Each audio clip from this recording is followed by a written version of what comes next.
Hey YouTube, Alex here, and I'm here today in Benjikini Park in Bangkok, Thailand. And I wanted to come to you today with a video discussing the push factors as to why so many people are leaving Western countries. Point number one is high taxes. And I know some people are already thinking, oh, high taxes, well, you want to live in an educated society, right? The problem is the outcomes for the public education system are dismal. I went to public schools. It was not a great experience. I look at the dysfunction and the damaged people that came out of that system. Many of them are having real problems as an adult. Numerous students I went to school with that have serious legal issues, have serious relationship issues. As far as education goes in the public school system, even though it's paid for by tax dollars, I never received any personal finance education. I didn't learn anything practical in my public school education. You'll hear me say this a lot. Nobody really wants to fix the problems in the United States anymore. People just want to make enough money so that the problems don't apply to them. Hey, I don't care if all these people are uneducated as long as I can live in a gated community and have things delivered to me. I don't have to deal with all of that. I don't have to deal with the slums, which is a thing that's returning to all the Western democracies. You see slums in all of the Western democracies, places that are run down, dilapidated, high population density, pollution, trash. We could go on and on about that. In terms of high taxes, you have the you need to pay your fair share crowd. What this has resulted in is that high earners, people who earn a lot from a job, pay a lot of taxes, and people who own assets pay much less in terms of taxes. People are frustrated because you have a lot of people that make money without working that also don't pay into the system. And on the opposite end of that, you have a lot of people working and paying into the system, but not really having a lot to show for it. There are plenty of people that love the trappings of civilization, but they don't want to participate in civilization.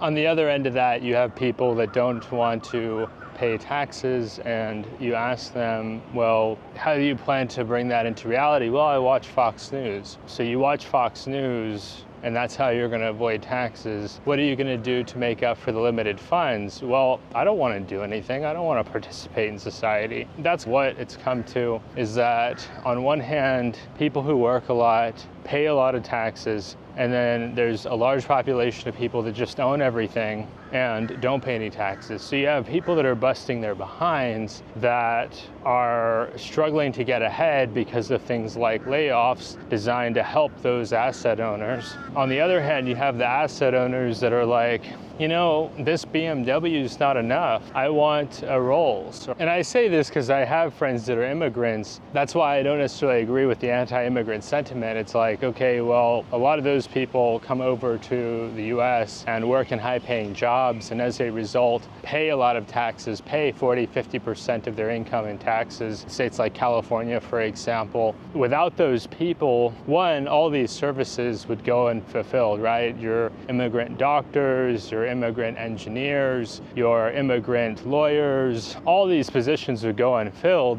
Nobody would pay for the upkeep of the country because the asset owners don't want to pay for that stuff. They want to enjoy it. They want you to have a road so that you can deliver their luxury goods. Do I have a problem with high taxes? I don't inherently. I think that what would make a lot of people happier is if they felt like they got something in return. If I wanted to get my tax dollars back, by the way, this isn't financial advice, I'd be buying Lockheed Martin, Raytheon, Northrop Grumman, these different publicly traded defense companies where a lot of our tax dollars get funneled right into these companies through being able to sell defense equipment. What would be a more fair and equitable system is one in which the asset owners would contribute to the system that protects the value of their assets and allows for them to earn so much of our hard-earned dollars that are spent on things that we need to survive. But yeah, all this talk about you just need to go major in this or that and go get a good job. If you want to be wealthy, you're much better off starting a business. Now, not everybody can start a business, and that's why I think the system should be more equitable, more fair.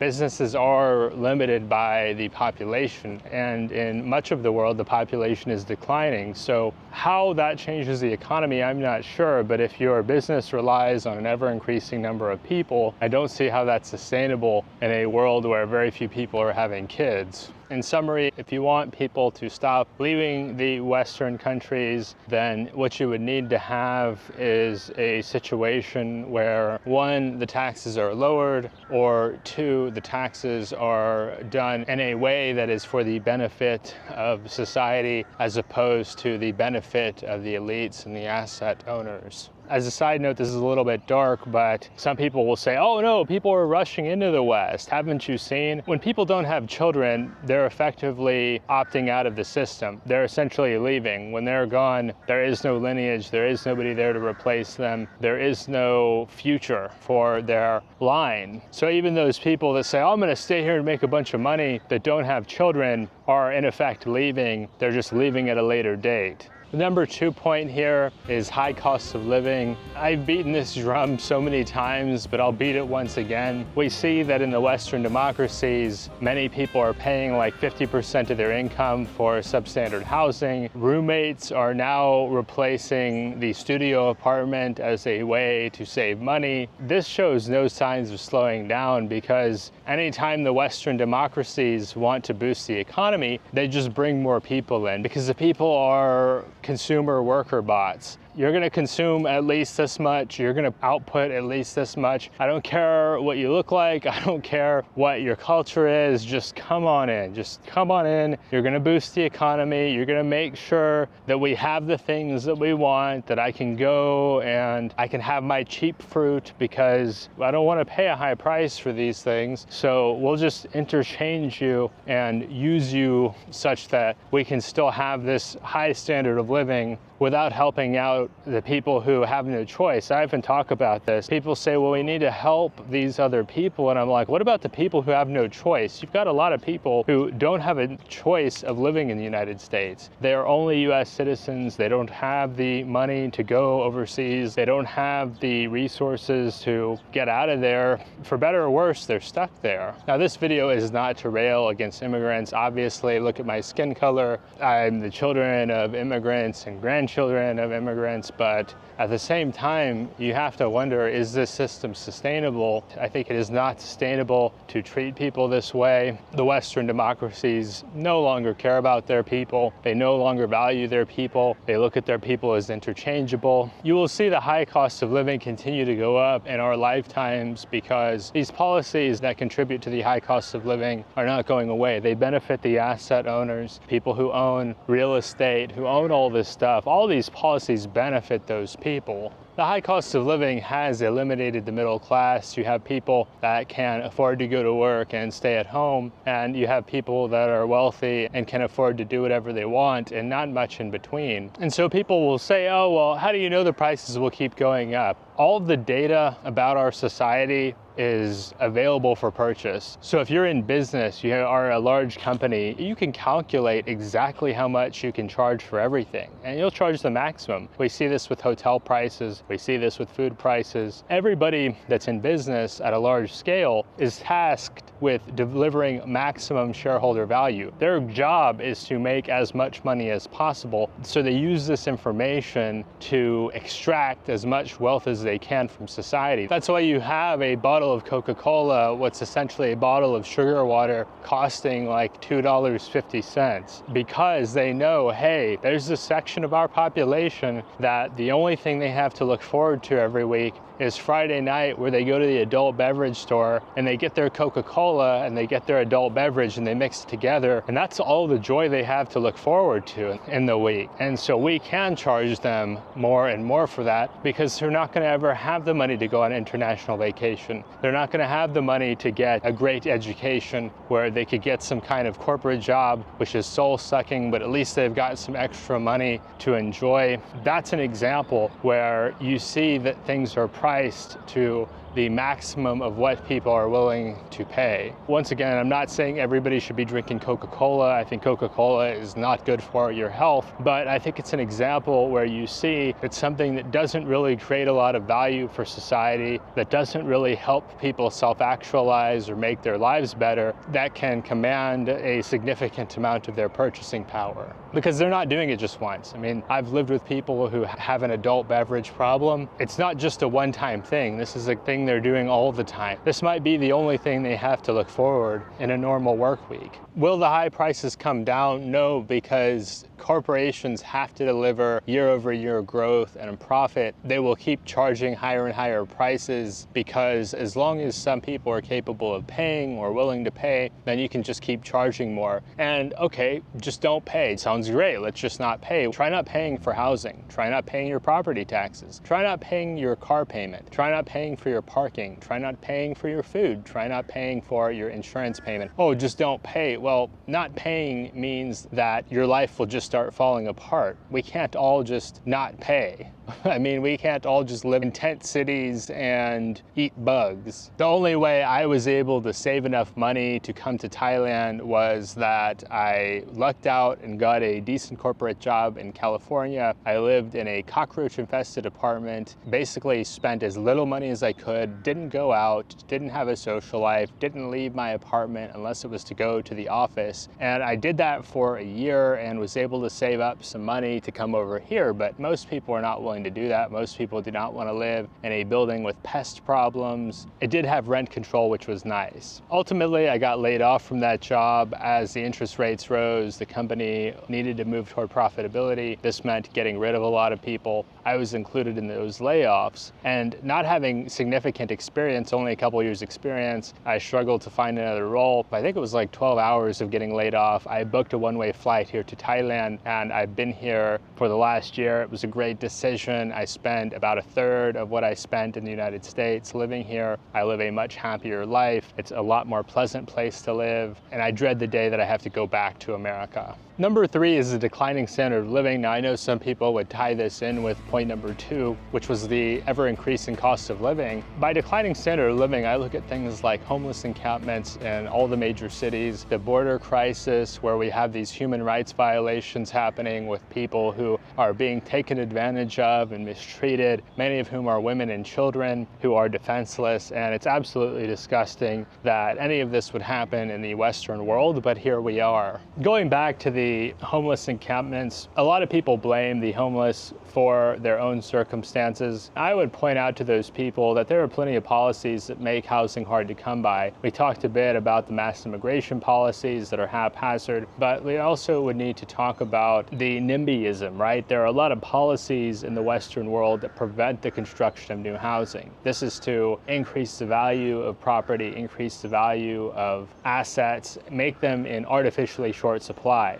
I pose the question, is housing such a conundrum that the Western world, responsible for many technological and medical innovations of the last half century, incapable of solving this problem? Is housing that complicated that we can go to developing countries that have much more affordable and plentiful housing, and yet in the Western world, it's just this mesmerizing problem that nobody can solve? Now, I do think that the homeless population is used as sort of a stick in the carrot and the stick scenario to show people, hey, if you don't work, if you don't grind it out for the system, this is going to be you. You see this guy over here that lives in a tent and uses public bathrooms to shower and shave, and that could be you. So you better be careful. Finally, at one time, the homeless encampments were limited to San Francisco, Los Angeles. People said, oh, you just avoid the major cities. It won't be an issue for you. But nowadays, many of the small to medium-sized cities also have a homeless problem. When my grandfather worked for the local police department in my hometown, their policy was to buy the homeless people a one-way bus ticket to Florida. They just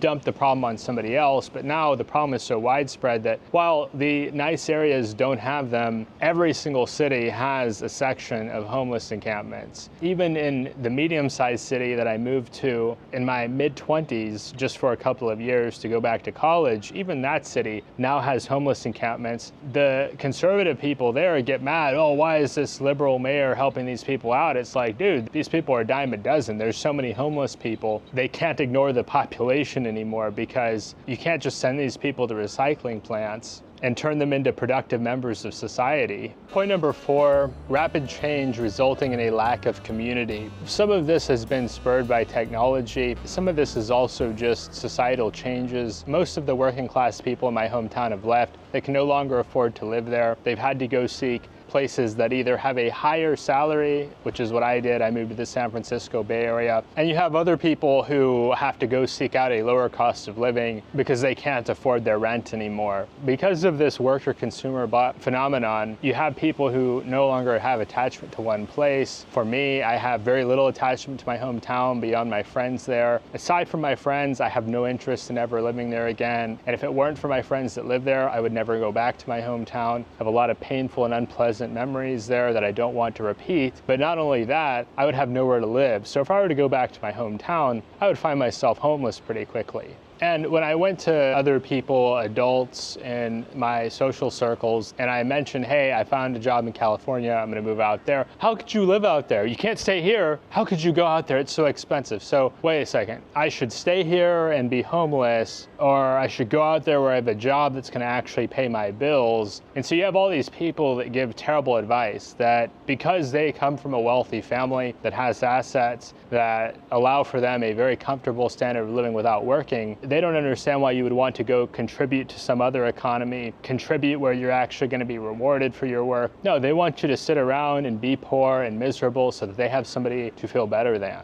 Look at this chump. He works for $15 an hour. Meanwhile, I have $100K a year in rental income. What a loser. Oh no, loser, don't go. Don't go over there and make all that money. I want you to stay here. I want my pizza. And so you've got this issue in middle America where nobody wants to address the change, so they get dragged by it, kicking and screaming. I personally have lived in 4 different locations in the United States and cycled between them as necessary. When I found a high-paying job in California, I moved out there. When I lost that job, I went back to Tennessee for a few weeks before I came to Thailand. Because I'm in my prime earning years, I am applying to jobs back in California because there is such great opportunity there. And that's the most likely shot I have at making enough money to eventually permanently leave the United States. Finally, when I did visit my hometown recently, I asked my buddy, hey, do people still hang out? Is there still a social circle here?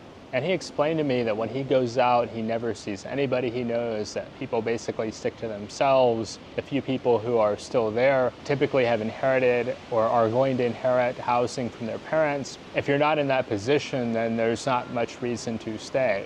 The final point in this heavy topic is 5, the reason that so many of us are getting pushed away or feel pushed away is that we don't have hope for the future.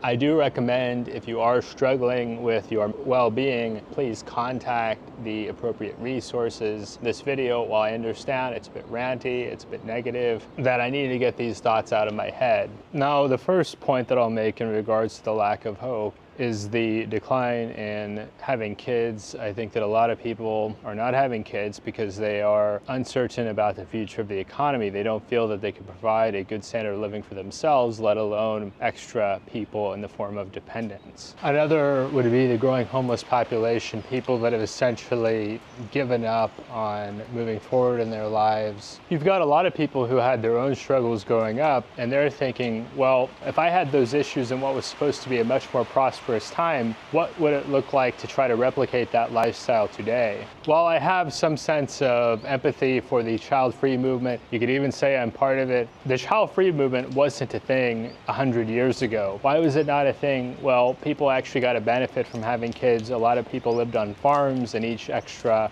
kid was an extra pair of hands helping out on the farm. Now we all live in cities where, rather than helping out, kids are often regarded as expensive by a lot of people.